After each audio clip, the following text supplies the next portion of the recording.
everyone, good morning, good afternoon, good evening, wherever you are. We're back again with our entrepreneur series, A Day in the Life of an Entrepreneur, with a fresh episode, with fresh series. This is series two. And today I have a very special person with us. She lives in New Zealand. Her name is Ankita Dhakar. I hope I'm saying it right, Ankita. And she's the managing director for Security Lit and the co-founder or founder for Bug Bounty platform.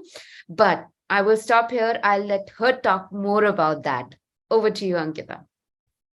Thank you so much for inviting me, first of all, and so nice to be here. Thank you so much for this opportunity. My name is Ankita, as Vandana introduced. I am the managing director of Security Lit, which is a cybersecurity consultancy that's based in Hamilton, and we specialize in web application and network penetration testing. And we're also launching CaptureTheBug, which is New Zealand's first bug bounty platform. So pretty excited about that. Oh, amazing. I want to know your journey to being an MD, to being a founder of a company. Whether it's small, big, it doesn't matter, or whether you're starting off, but yet you have an idea. So how exactly it all started, this all journey started? I don't know about that. I honestly didn't have an idea. First of all, I just wanted to share with people that I do not come from a cybersecurity or a computer science background.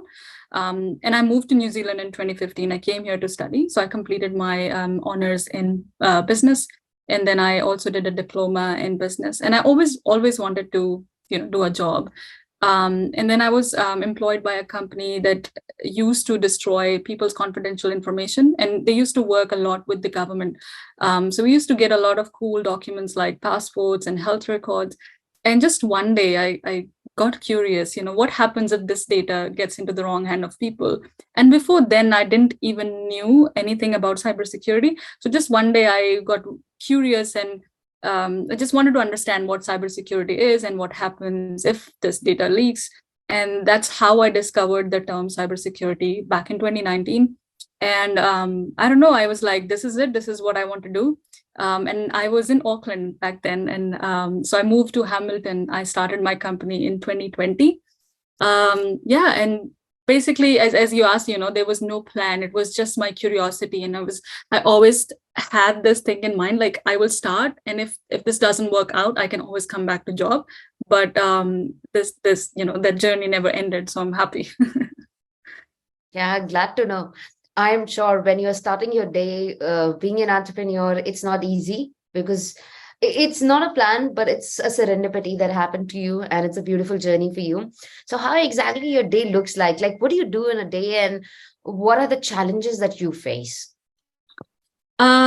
So because this is, I would say, I'm running Security Lit for the last 3 years, and before that, like I have done.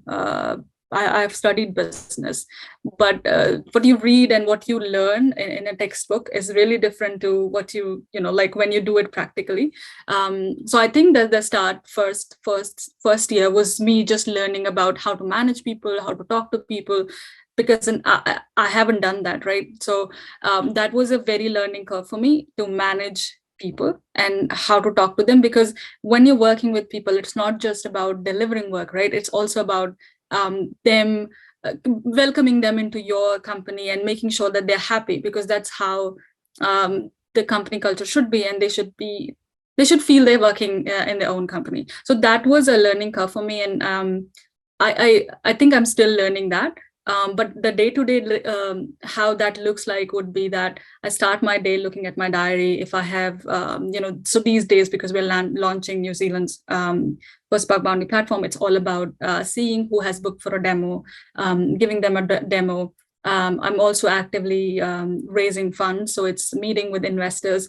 So yeah, a lot of fun stuff. Nothing is organized in my diaries. Things keep changing, but I try and keep it organized.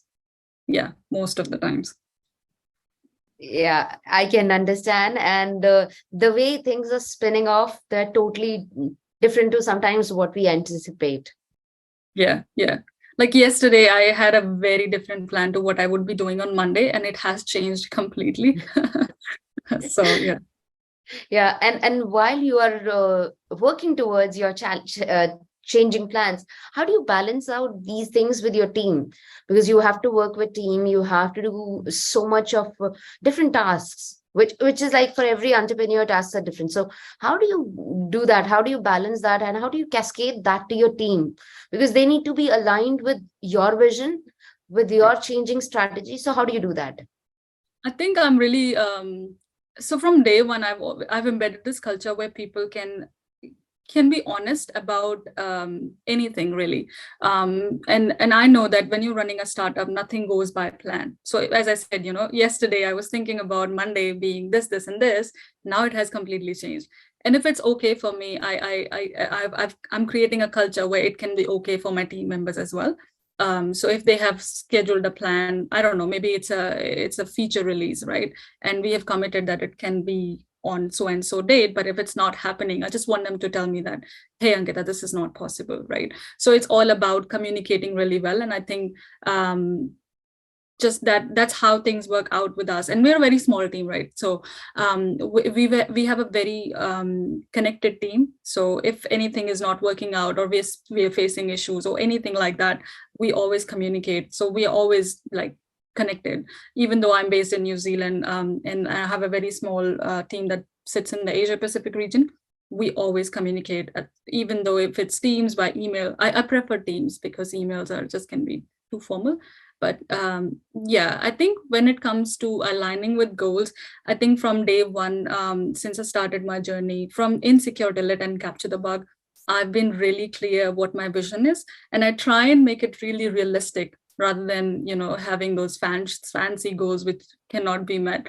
And I think my team also appreciates that.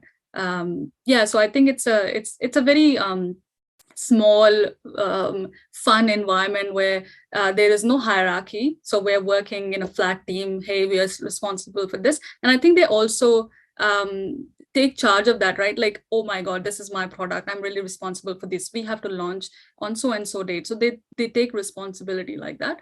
So the last 2.5 years and 3 years, and it could be because we're a small team, we haven't faced those kind of issues. But I know because Capture the Bug is a product-led company, it could be different than security-led, because security-led is a consultancy, right? But as I said, I'm learning. And while you said that it's a flat hierarchy, and this is my simple question, but when you said flat hierarchy, then how do you manage the people? Like, how's the people management, and how much is you as a entrepreneur doing that people management? I think I don't like the word managing at all. And because I work with, so I'm not working with people over 40 years. They like to work where they can feel that they have an impact, right? So they have to feel that. I cannot create that because people are intelligent, right? So I work with Gen Zs, millennials. And if I say, hey, I'm going to be giving you tasks and you have to do this, then I'm not using their full potential. And I believe that I think that things had worked out for me so far, because I've really trusted people that, hey, I've hired you for this job and I think you understand this better than me. So sometimes if I say things and people have come back to me and said, Ankita, I don't think this is going to work out, I let them take that responsibility. Okay, let's do that. Let's do your way, right? Even if it's going to be wrong, at least they're going to learn, right? And that's the culture I want to create. So yeah, I think that's how I've been, as I said, I don't like the word managing people, but that's how I've been working with people. Amazingly said, that not to manage people, but working with them. And one important thing, like you're working with these millennials, and I'm sure there are so many of these Gen Zs or millennials want to start their own startup. So what would be your advice to them, what they should remember? Because I can see that there are so many startups coming up. So many startups are flourishing. Then some of them are shutting their shops as well. So what are the things from your perspective to keep in mind when you start implementing an idea? It's good to have an idea. People win, people lose, and it's okay. But what is something in your experience people should be doing? Yeah, I think as I can say, I can speak from my own experience, right? So as I said, when I started SecurityLit, I had no background in this business, but I had that passion, and I felt like if the day comes when I lose that passion and the energy, then I shouldn't be doing this. So if you're starting something, I think people should remember that they're starting it because they love it, right? And if they don't love it, they shouldn't do it just because of, I don't know, they're going to raise funds or whatever that is. And I think research is really, really important. Before I started SecurityLit, and not many people knew this, but I was working with a company that was securing assets, not in the digital form, but they were securing assets. So I had some idea. I was just not, I just didn't understand how cybersecurity impacts businesses and day-to-day people. So that having that research is really, really important, because then you know, okay, this is the skill that I have, and what I'm missing is the gap that I need to fill in by hiring people or looking for co-founders or whatever that is. I think time is really important. So if you can give your time to something that you think is going to be successful in the next 5 years, I always say 5 years, because if it's shorter than that, then you're good in a job, and lot of risk, right? You're putting yourself, if you have kids, but in the case of Gen Zs, you're starting out. I think don't do it for the sake of money, and for the sake of, I don't know, stable future if you want one, because in a life of an entrepreneur, nothing is stable. What a wonderful statement. Like, there's nothing stable in the life of an entrepreneur. Now, before we part ways and this wonderful discussion ends, anything that you would like to share it with the audience? Yeah, this is I love this. I always share this with people, that everything works out in the end, and if it hasn't worked out yet, it's not the end. So keep doing what you're doing.